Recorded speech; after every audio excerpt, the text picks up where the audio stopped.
Barabati stadium को भंगा न जाए नवीकरण करा जाऊ। बारवाटी स्टाडियम आज को 73 वर्ष तले 1950 निर्माण करा जायतिला एवं विभिन्न पर्यायर अभिवृद्धि घटी एबे एठारे दर्शकों निमते आसन संख्या 40,000 होईछि। एहाको पुराणा होईगलाणी बोली कही भांगी देवार कौनसी बलिष्ठ वैषयिक जुक्ति मध्य नाही। आज को 160 वर्ष तले 1864 मसीह कोलकातार इडेन गार्डन स्टाडियम निर्माण करा जायतिला और पर्यायक्रमे ताहाको संप्रसारित करा जाय सेठार संप्रति 70,000 आसनर व्यवस्था उपलब्ध हेउछि और पश्चिमबंग सरकार एहाको भांगी देवार चिंता मध्य करुनाहांती। सेहीपरि आज को 141 वर्ष तले 1883 मसीह निर्मित दिल्लीर फिरोजशाह कोटला स्टाडियम सुरक्षित रहिछि और क्रमान्वये एहार परिवर्तन करा जाय एहार आसन दक्षता वृद्धि करा जायछि। भारत सरकार निकटरे एहार नाम बदलाई अरुण जेटली स्टाडियम भाव घोषणा करिसेंती। Barabati stadium Odisha Olympic association संपत्ति एवं एथिरे समस्त प्रकार क्रीडा प्रतियोगितार व्यवस्था रही।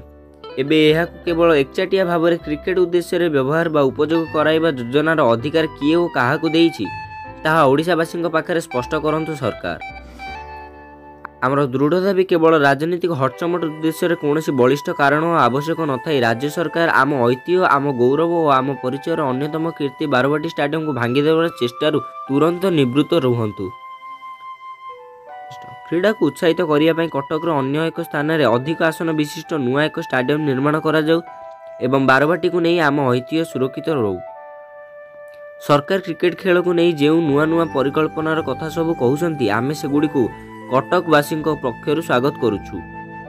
मात्र अत्यंत दुखर केवल देवाशीष महांती को छाड़देले ओडिशा क्रिकेट एसोसिएशन आज पर्यंत आउ गोटे हेले खेलाड़ी सृष्टि करि पारि नाही। एपरिक इंडियन प्रीमियर लीग रे मध्य दीर्घ वर्ष हेलाणी कौनसी ओडिया पिला कौनसी सुजोग मिलू नाही। चलित वर्षर रणजी ट्रॉफी रे मध्य ओडिशा अत्यंत नैराश्यजनक प्रदर्शन करिछि एवं 7 गोटी मैच मात्र गोटी जीतिछि।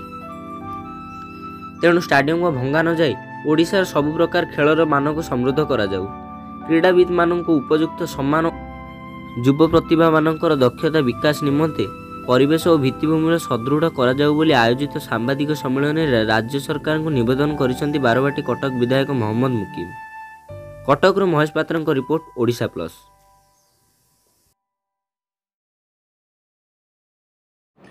सांबादिक बंधुगण प्रिंट मीडिया और इलेक्ट्रोनिक्स मीडिया मोर सहयोगी समस्त कांग्रेस परिवार सदस्य आज एक गुरुत्वपूर्ण कथा नहीं आम आपण डाकिचु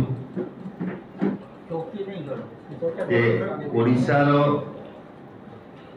अर्धशताब्दी इतिहास सहित जड़ित थिबा 4.5 कोटी ओडिया भावरोग सहित जड़ित थिबा एवं ओडिशा और कटकर परिचय को विश्व दरबार में पहुंचाइबा जो आवश्यकता थिला ताहा केवल संभव हो पारला आमर बारवाटी स्टाडियम जो ये स्टाडियम बहुत ऐतिह्य वहन करिछि एवं विगत दिन में पूर्वतन विधायक तथा विशिष्ट क्रीड़ाप्रेमी श्रीयुक्त भैरव चंद्र महांती उद्यम श्रीयुक्त हरिकृष्ण महता श्रीयुक्त विजु पट्टनायक समर्थन से एक प्रस्ताव गृहीत होता जे कटक सहर में से ऐतिहासिक स्थान में बारवाटी स्टाडियम निर्माण हो जहाँ सरकार जो 1 लाख टका घोषणा करते किंतु सरकारी अर्थ आसीपार नथिबा हेतु भैरव महांती को उद्यम लटरी माध्यम एवं बदान्य व्यक्ति मान किसी अर्थ साहाय्य करी स्टेडियम को निर्माण करते बहुत इतिहास भितर रही एवं से स्टेडियम निर्माण होता विभिन्न प्रकार खेल खेलने जहाँ को लेकिन आम गौरव अनुभव करूँ किंतु दुर्भाग्यपूर्ण कथा गत 20 तारीख दिन राज्य सरकार पाखु घोषणा जे बारवाटी स्टेडियम को संपूर्ण रूपे भांगिकी नुआ स्टेडियम से तैयारी करा जीवो एवं 60,000 दर्शक बसिया भली व्यवस्था करा जीवो एवं जहाँ आम शुणा पाऊँ तादे 600 कोटी टंकार बजेट खर्च हो। बर्तमान प्रश्न उठुची जे बारवाटी स्टेडियम होउची क्रिकेट स्टेडियम नुह। बारवाटी स्टेडियम होउची ओडिशा ओलंपिक एसोसिएशन संपत्ति एवं बारवाटी स्टेडियम रे विभिन्न समय रे विभिन्न खेल अनुभूत होउची। आपण फुटबॉल कहतु, क्रिकेट कहतु, विभिन्न अलग गेम कहतु, जातीय क्रीड़ा कहतु, अंतर्जातीय क्रीड़ा कहतु, सब प्रकार क्रीड़ा स्थान होउची बारवाटी स्टेडियम।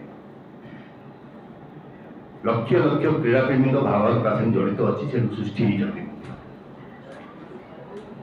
आमे आपण माध्यम बारवाटी कटक ए स्थानीय लोकप्रतिनिधि हिसाब से सरकार पाखे अपील करने चाहूँ जे सरकार एपरी एक निष्पत्ति न नियंतु जहाद्वारा लक्ष लक्ष कोटी कोटी ओडिया भावावेग जड़ित अच्छी। बारवाटी स्टेडियम को सरकार संप्रसारित करंतु, रिनोवेशन करंतु एवं विगत दिन में जदि आमे इडेन गार्डन विषय कथा हवा, कलिकता इडेन गार्डन को केबे भंगा जाए नहीं, संप्रसारण करा परवर्ती अवस्था रे तार मूल स्ट्रक्चर रखिकी 70,000 लोक बसिया व्यवस्था से सेहीपरि विभिन्न अंचल में विभिन्न स्टेडियम को संप्रसारण करा।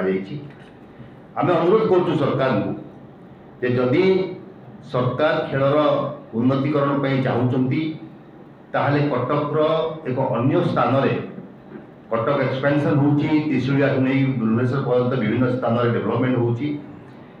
गोटे स्वतंत्र स्टेडियम करा जाऊ, क्रिकेट स्टेडियम जहाँ सरकार चाहूँगी एवं बारवाटी स्टेडियम को सेहीपरि रखा जाऊ और तार एक्सपेंशन, तार रिपेयरिंग, ता भीतर समस्त कमर्शियल एक्टिविटीज बंद करी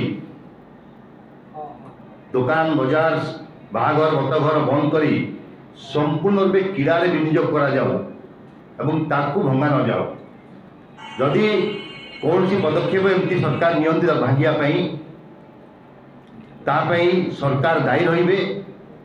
कटक सहर जनसाधारण पहर दिन मो पाखु कम से कम 1000 रु ऊर्ध्व टेलीफोन कॉल आसी, विभिन्न क्रीड़ाविद मैंने फोन कर विभिन्न प्रांत लोक पचार मुकिम बाबू आपड़ से अच्छा विधायक हिसाब से किपरि एक बड़ निष्पत्ति नियाला जो कि आमर पूर्वतन ऐतिह्य को जना।